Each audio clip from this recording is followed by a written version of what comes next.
참고 참으라.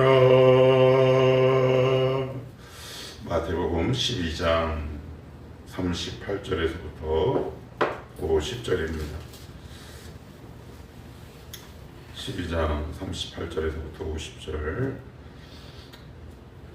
우리 한 절씩 교독하면서 볼게요. 제가 먼저 38절을 읽습니다.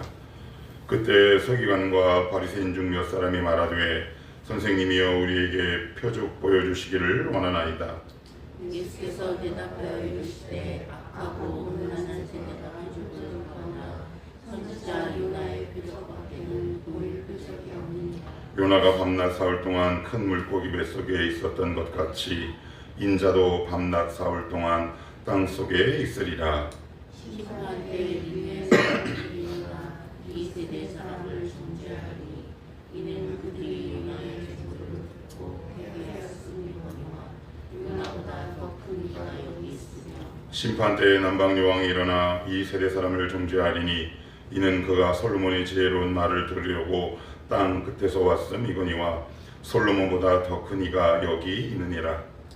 더러운 귀신이 사람에게서 나갔을 때 모르는 곳으로 다니며 쉬기를 구하되 쉴 곳을 얻지 못하고 얘 데리고 내가 나온 내 집으로 돌아가리라 하고 와보니 그 집이 비고 청소되고 수리 되었거늘 이에 가서 저보다 더 악한 귀신이 누구를 데리고 들어가서 거하니 그 사람의 나중 형편이 저보다 더 심하게 되니라. 이 악한 세대가 또한 이렇게 되리라. 예수께서 우리에게 말씀하실 때 그의 어머니와 동생들이 예수께 말하려고 밖에 섰더니 사람이 예수께 여짜오되 보소서 당신의 어머니와 동생들이 당신께 말하라고 예수께서나이다 하니 말하던 사람에게 대답하여 이르시되 누가 내 어머니이며 내 동생들이냐 하시고 손을 내밀어 제자들을 가리켜 이르시되 나의 어머니와 나의 동생들을 보라. 같이요. 누구든지 하늘에 계신 내 아버지의 뜻대로 하는 자가 내 형제요 자매요 어머니라 하시더라. 아멘. 어제는 주님과 바리새인이 바알세불 논쟁을 펼쳤습니다. 그들의 주님이 행하시는 모든 이적 혹은 기적 아니면 표적, 좀 이따가 제가 설명을 좀 드리겠지만 그걸 보고 바알세불 파리왕 즉 사탄의 역사다라고 폄하한다 그랬습니다. 그러나 우리 주님은 그들의 주장을 논리적으로 반박하시고 그들의 이론을 무너뜨리시는데, 자 오늘도 어제 이어서 나오는 말씀입니다. 우리가 보통 성경을 볼 때 이제 되게 빠지기 쉬운 함정이 있는데 익숙한 구절 그리고 내가 쉽게 접할 수 있는 구절을 집중적으로 보다 보면 성경이 무엇을 전하려고 하는지 놓치는 경우가 굉장히 많이 있다. 그래서 성경을 차분하고 꼼꼼하게 읽어야 하는데 무슨 말이냐? 38절에 보시면 이렇게 시작합니다. 그때라는 말은 헬라어 토테라는 말인데 생각의 전환이나 어떤 강조점이 있을 때 사용되는 단어란 말이죠. 그래서 여러분들 성경을 보실 때 시간, 장소 등을 나타내는 접속사나 혹은 부사 등을 잘 보셔야 돼요. 그때라는 말은 바알세불 논쟁을 할 때에, 이 말은 어제 이어서 주님께서 연관돼서 하시는 말씀이다. 그러니까 어제의 내용과 이어진다 라고 보시면 됩니다. 그래야 본문의 흐름이 자연스럽습니다. 그래서 본문을 묵상하거나 쭉 읽었는데 본문에 의도하는 바와 전혀 다른 묵상글을 정리하거나 내 마음대로 해석하고 설교할 수 있다. 되게 조심스럽게 잘 살펴보셔야 되는데 그때가 언제다? 바알세불 논쟁을 바리새인과 할 바로 그때 무슨 일이 생기고 주님이 뭐라고 말씀하시냐면 서기관과 바리새인 중 몇 사람이 말하되 선생님이여 우리에게 표적 보여주시기를 원하나이다. 주님이 표적 보여주셨어요? 안 보여주셨어요? 보여주셨어요. 그런데 여기서 우리가 잘 생각해야 될 게 뭐냐면 여러분들 성경에 기적, 이적, 기사, 표적 대동소이한 뜻들이 막 나와요. 그러나 다른 것들은 제외하고 표적이 뭐냐면 헬라어로 세메이온인데 이건 그 기적 자체에 의미가 있는 게 아니라 기적 너머의 메시지를 주목하라는 뜻입니다. 예를 들어 볼게요. 여러분들이 길을 이렇게 가다가 양갈래길을 딱 만났는데 여러분 기준점으로 오른쪽에 화살표로 되어 있고 이쪽으로 가시오라고 되어 있습니다. 그러면 가면 되잖아요. 그런데 가지 않고 그 화살표와 글씨만 계속 보고 있는 거예요. 그러면서 이렇게 묻죠. 어디로 가야 돼요? 어디로 가야 돼요? 이렇게 묻고 있는 겁니다. 지금 바리새인과 서기관이 그 질문을 하고 있어요. 자, 그러면 조금만 더 가봅시다. 왜 화살표 방향으로 안 갈까요, 여러분? 왜 안 가세요? 그들이 원하는 길이 아니거든요. 표적을 보여달라고 한 이유는 그들이 원하는 표적이 아니에요. 내가 원하는 표적을 내놓으라고 얘기하는 겁니다. 당신이 메시아라면 귀신 쫓아내는 거 말고 내가 원하는 표적을 좀 내놔봐라 라는 뜻입니다. 이게 굉장히 중요합니다. 주님이 표적을 행하셨다, 행하지 않으셨다? 행하셨어요. 그럼 우리는요? 하나님이 우리 가운데 행하신 일들이 굉장히 많은데 우리가 그것을 왜 발견하지 못하냐면 내가 원하는 대로 행하지 않아서 그래요. 그래서 하나님과 사사건건 충돌이 일어납니다. 잘 생각해 보십시오. 하나님은 우리가 보기에 내 뜻대로 내가 원하는 대로 행하지 않는 일들이 솔직히 좀 되게 많습니다. 그래서 우리가 보통 연말이나 이런 삶을 나누죠. 그러면 저 기도 응답 받은 게 뭐가 있으세요? 그리고 연초에 기도 제목 그러면 대다수의 사람들은 어떻게 하냐면 그냥 내라는 건데 안 내기는 그렇고 왜냐하면 응답 받은 게 없거든요. 내 뜻대로 된 게 하나도 없다는 말이에요. 그러나 여러분 정말 그렇습니까? 하나님이 우리 가운데 행하신 표적이나 놀라운 일들이 정말 없습니까? 혹시 내가 원하는 응답대로 응답되지 않아서 없다고 하는 건 아닙니까? 이게 지금 그 말씀을 하고 있는 겁니다. 주님이 이 본문 말씀을 통해서 내가 너에게 이런 일을 행했는데 혹시 그게 눈에 보이냐? 그러나 우리는 여전히 하나님 앞에 이렇게 요구하고 있죠. 하나님, 그건 아닙니다. 내가 원하는 표적을 보여주셔야죠. 당신이 하나님이라면 내가 원하는 응답을 해주셔야 합니다. 라고 우리가 하나님 앞에 따지고 묻고 있어요. 저도 그런 경우가 얼마나 많이 있는지 모릅니다. 그래서 응답받았다라는 확신과 자신감이 떨어지죠. 그러다 보니 기도의 깊이가 점점 낮아집니다. 여러분 그럴 때 왜 그러냐? 하나님이 나에게 행하신 일이 없어서가 아니라 내가 요구하는 대로 하나님이 행하시지 않았기 때문에 그렇다. 그러면 우리는 이제 생각과 시야를 다르게 봐야 돼요. 하나님, 그렇다면 하나님이 저에게 행하신 이 표적을 응답을 볼 수 있는 무엇을 믿음을 주시옵소서라고 기도와 생각이 전환되거나 발상이 바뀌게 되는 거죠. 우리의 믿음이 언제 자라냐면 내 뜻대로 되지 않았을 때 하나님이 우리의 믿음을 자라게 하세요. 여러분 우리 뜻대로 다 되면 우리의 믿음은 한치도 자라지 않습니다. 나는 분명히 A라고 기도했는데 B라는 상황이 나에게 올 때 그 상황과 내가 말씀을 붙들고 씨름하며 싸워갈 때 믿음이 자라가요. 하나님은 우리에게 궁극적으로 요구하시는 건 뭐냐? 그 문제를 통해서 나의 믿음이 자라게 하시는 것이 하나님의 목적이요 목표인 동시에 더 나아가 그 기도를 통해 그리스도의 성품에 자라기까지 우리가 자라는 것이 주님의 목적이요 목표예요. 그래서 여러분이 원하는 표적이나 응답이 지금 되지 않아서 낙심된다면 이렇게 기도해 보십시오. 하나님, 저는 분명히 A라고 기도했는데 A는커녕 B가 자꾸 옵니다. 제가 이 상황에서 어떻게 하면 좋겠습니까? 이렇게 질문하면서 기도할 때 하나님이 나에게 행하셨던 일들이 보여지기 시작해요. 그래야 기도가 더 힘을 받고 탄력을 받기 시작합니다. 그러면 한번 이 본문을 통해 제가 여러분들에게 물어보겠습니다. 저도 저에게 한번 이런 질문을 던지고 싶어요. 진성아, 청월함교회 성도 여러분, 하나님이 여러분들에게 어떤 표적을 해주기를 원하십니까? 여러분이 원하는 표적대로 하나님이 다 해주셔야 합니까? 우리가 이제 대답을 할 차례입니다. 이런 바리새인과 서기관들을 보고 주님이 뭐라고 말씀하시느냐? 되게 따끔하게 이렇게 질책하십니다. 자, 여기 한번 보시면 12장 39절입니다. 예수께서 대답하여 이르시되 악하고 음란한 세대가 표적을 보아나 선지자 요나의 표적밖에는 보일 표적이 없느니라. 그래요.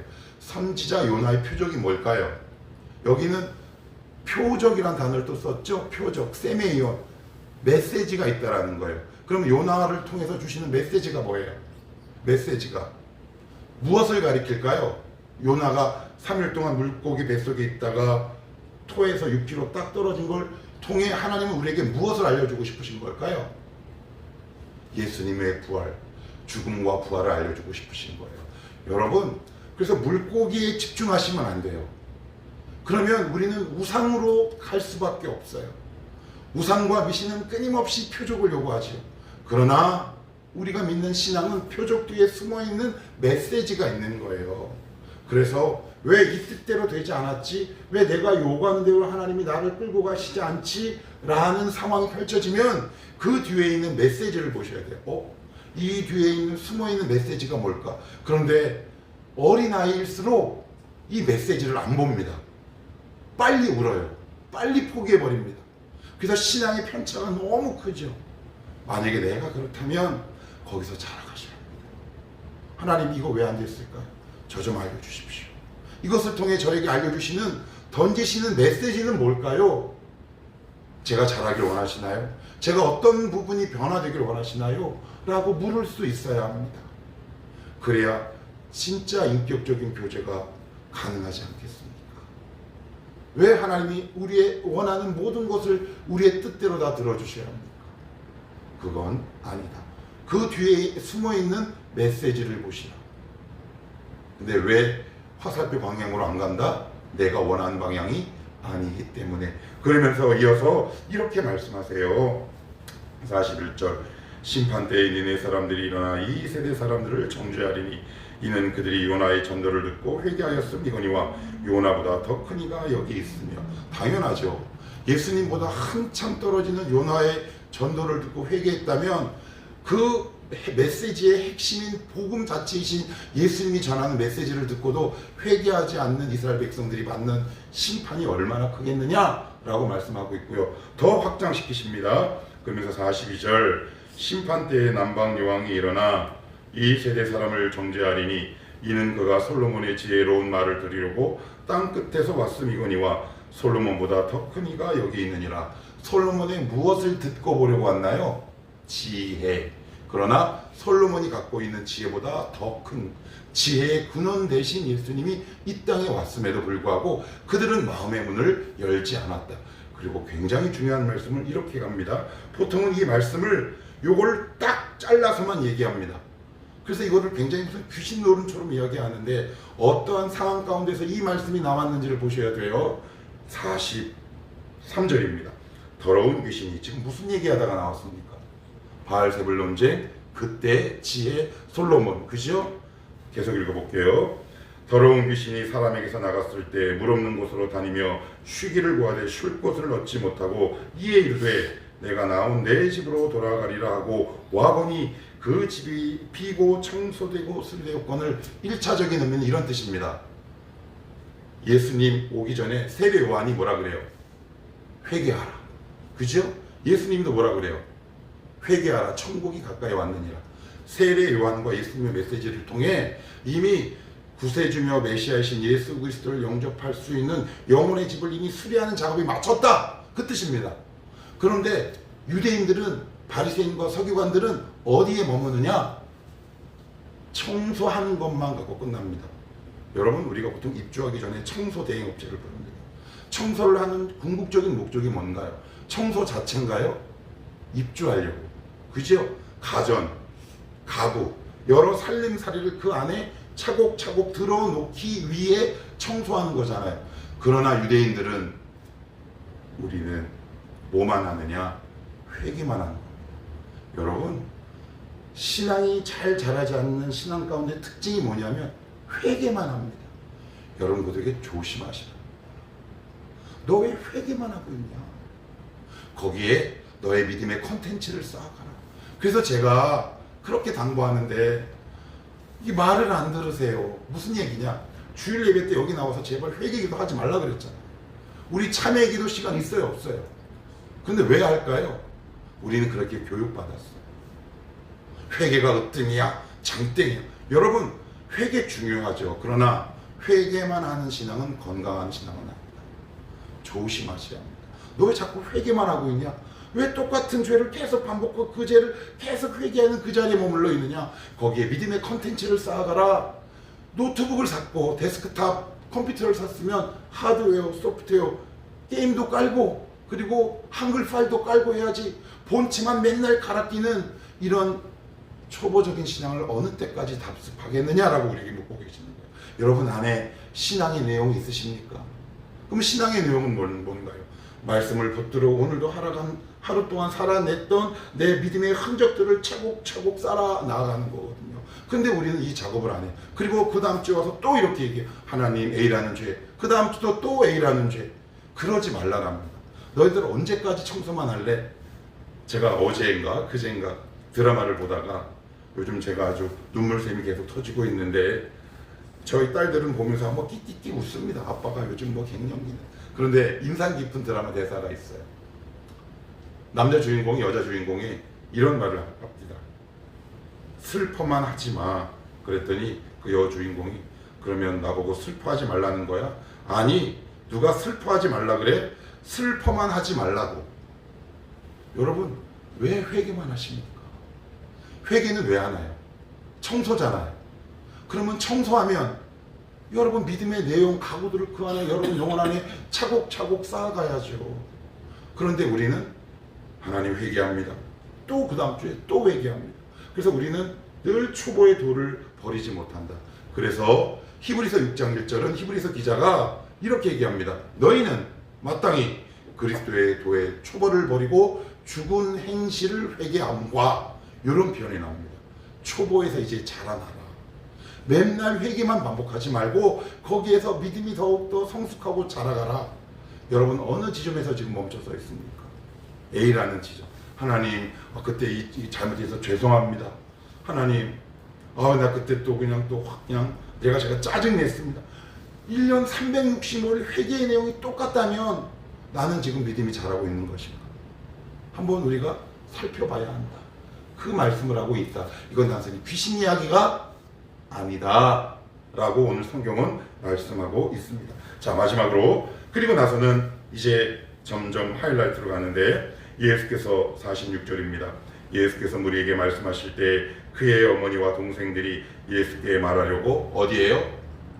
밖에. 47절 한 사람이 예수께 여짜오되 보소서 당신의 어머니와 동생들이 당신께 말하려고 어디요? 밖에. 마태의 의도적인 표현입니다. 엑소. 여러분 엑소도스 많이 들어보셨죠? 여기서 헬라어 엑소라는 말은 단순히 밖에가 아니라 마태의 의도가 담긴 단어입니다. 무슨 얘기냐? 그의 가족들은 그리스도 밖에 있다라고 얘기합니다. 그 이유는 마가복음 3장에 자세히 나옵니다. 간단히 소개하면 그의 형제들이 예수님을 보고 뭐라고 얘기하냐면 미쳤다라고 얘기합니다. 그러면서 주님이 기존에 있는 가족 형태를 다 해체하십니다.